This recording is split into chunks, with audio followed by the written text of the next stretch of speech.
नमस्कार दोस्तों, स्वागत है आप सभी का आपके अपने YouTube channel Shyam class study में। आज की इस वीडियो में यूपी पुलिस भर्ती परीक्षा 2024, एसएससी जीडी भर्ती परीक्षा 2024 और रेडियो ऑपरेटर भर्ती परीक्षा 2024 में पूछे जाने वाले जीके जीएस के अति महत्वपूर्ण प्रश्नों का प्रैक्टिस सेट लेकर के आया हूँ और आपको वही प्रश्न करा रहा हूँ जो लगातार पिछली परीक्षाओं में पूछे गए हैं और आने वाले समय में ये सारे प्रश्न आपकी भर्ती परीक्षा में पूछे जाने की पूरी संभावना है। तो आज के प्रैक्टिस सेट को पूरा करिएगा।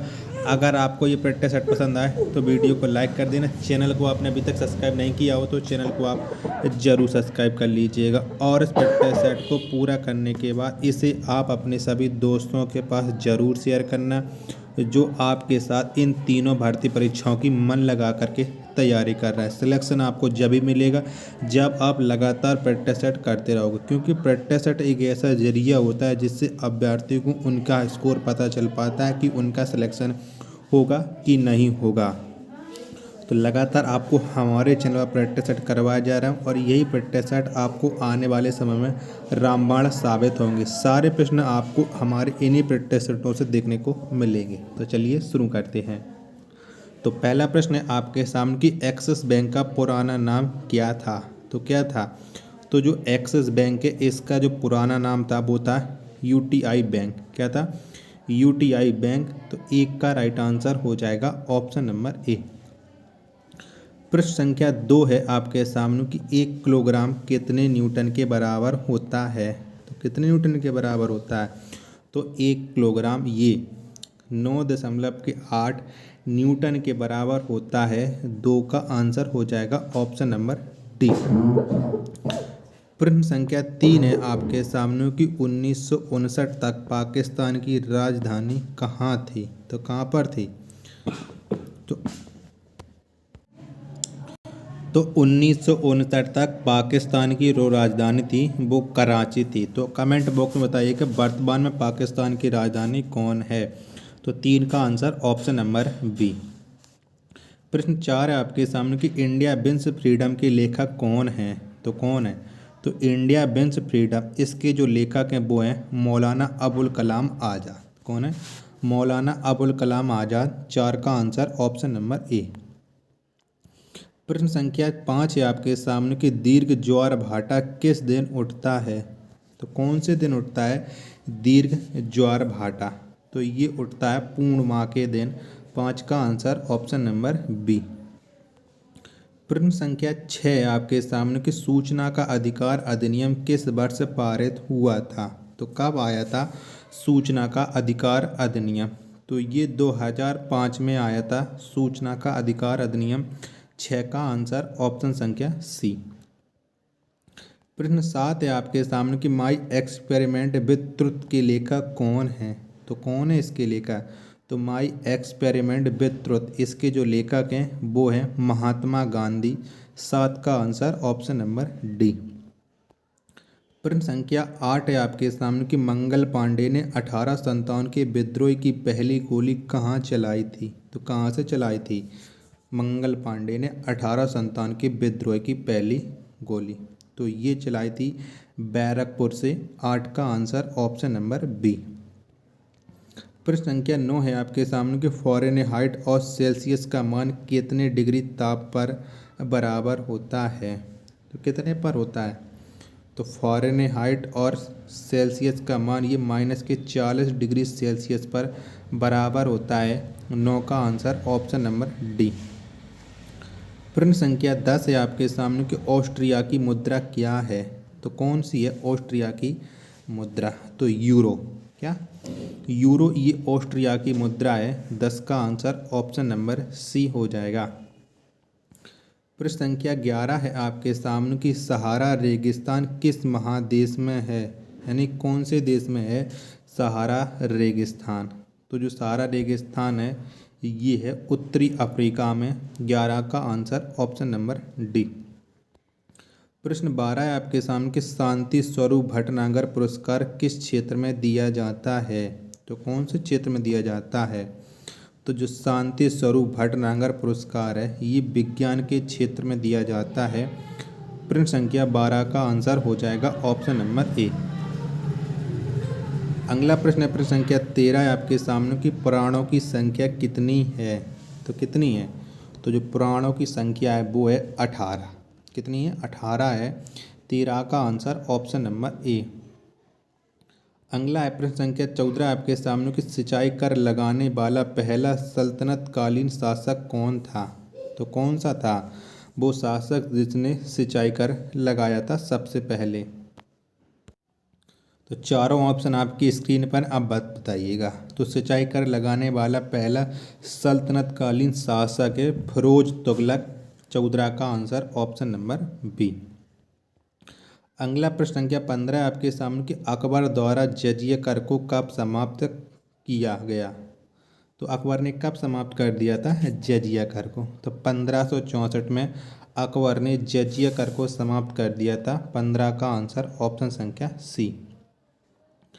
अगला प्रश्न प्रश्न संख्या 16 है आपके सामने कि भगवत गीता को अपनी माता कहने वाली महापुरुष कौन थे। तो कौन से महापुरुष ने भगवत गीता को अपनी माता कहा था।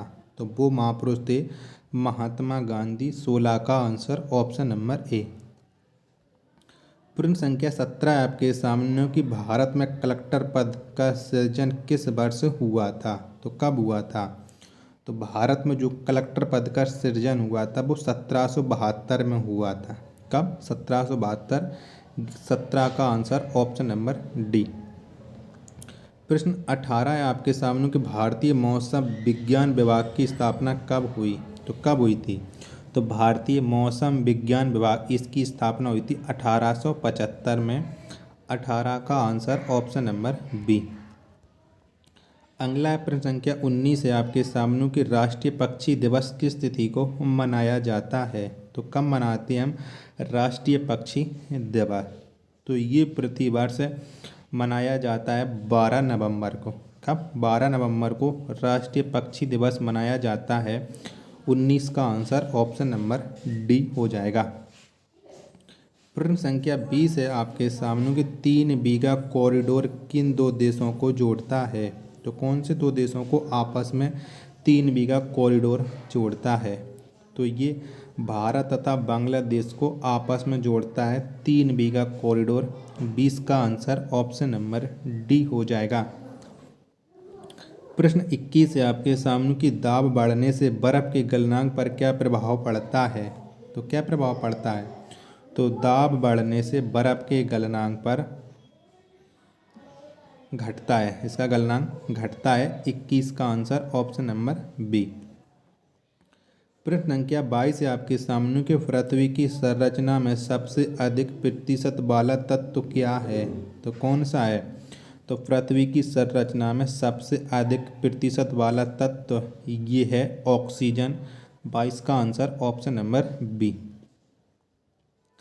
प्रश्न संख्या 23 है आपके सामने कि जैनियों के पहले तीर्थंकर कौन थे। तो कौन थे।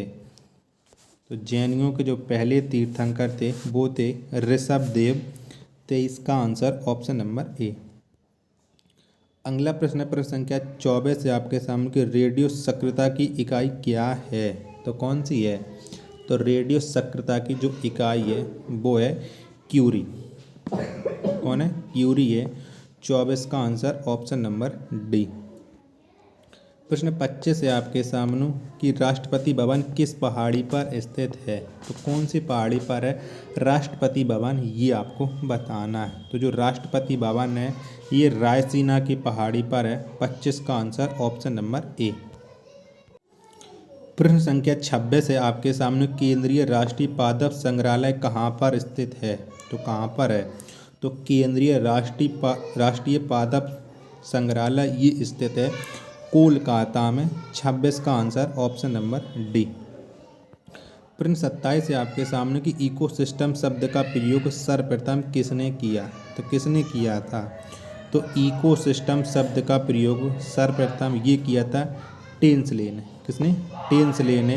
27 का आंसर ऑप्शन नंबर बी। अगला प्रश्न है आपके सामने कि भारत का सबसे बड़ा ज्वार नद मुख्य किस नदी के मुहाने पर स्थित है। तो कौन सी नदी पे है। तो जो भारत का सबसे बड़ा ज्वार नद मुख्य है ये हुगली नदी के मुहाने पर है। यानी 28 का आंसर ऑप्शन नंबर सी। प्रश्न संख्या 29 है आपके सामने कि खासी और गारो जनजाति किस राज्य में मुख्य रूप से निवास करती हैं। तो कौन से राज्य में करती हैं? तो खासी और गारो जनजाति ये मुख्य रूप से मेघालय राज्य में निवास करती हैं। 29 का आंसर ऑप्शन नंबर बी।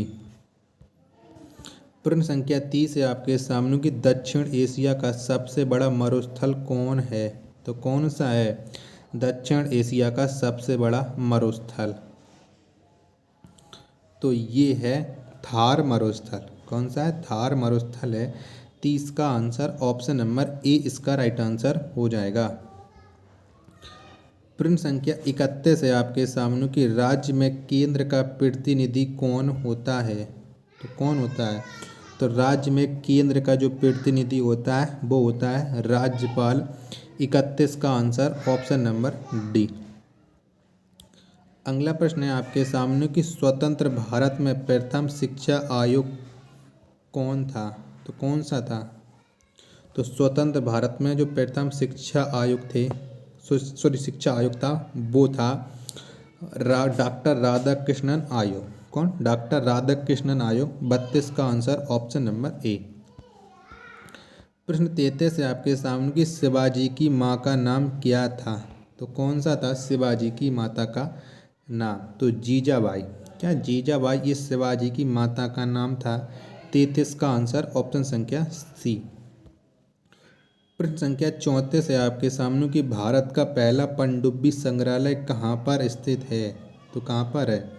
तो भारत का जो पहला पनडुब्बी संग्रहालय है ये स्थित है कोचीन में।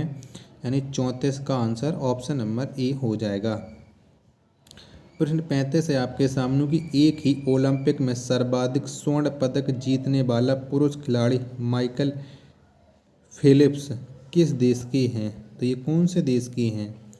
तो एक ही ओलंपिक में सर्वाधिक स्वर्ण पदक जीतने वाला पुरुष खिलाड़ी माइकल फेलिप्स ये है यूएसए का। यानी 35 का आंसर ऑप्शन नंबर डी। प्रश्न संख्या 36 है आपके सामने कि द प्रिंस पुस्तक के लेखक कौन है। तो कौन इस पुस्तक के लेखक? तो द प्रिंस पुस्तक के लेखक है मैकियावेली।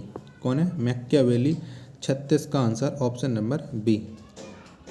प्रश्न 37 और लास्ट प्रश्न आज के इस फिटनेस सेट का कि अनामिका पुस्तक के लेखक कौन है। तो किसने लिखी ये अनामिका पुस्तक? तो अनामिका पुस्तक के लेखक हैं सूर्यकांत त्रिपाठी निराला। कौन है? सूर्यकांत त्रिपाठी निराला। यानी 37 का आंसर ऑप्शन नंबर ए हो जाएगा। तो साथियों अगर आपको ये प्रैक्टिस सेट पसंद आया हो तो वीडियो को आप लाइक कर देना। चैनल को आपने अभी तक सब्सक्राइब नहीं किया होगा तो चैनल को आप जरूर सब्सक्राइब कर लीजिएगा। मिलते हैं अपन नेक्स्ट वीडियो तथा नेक्स्ट प्रैक्टिस सेट में। तब तक के लिए धन्यवाद। जय हिंद।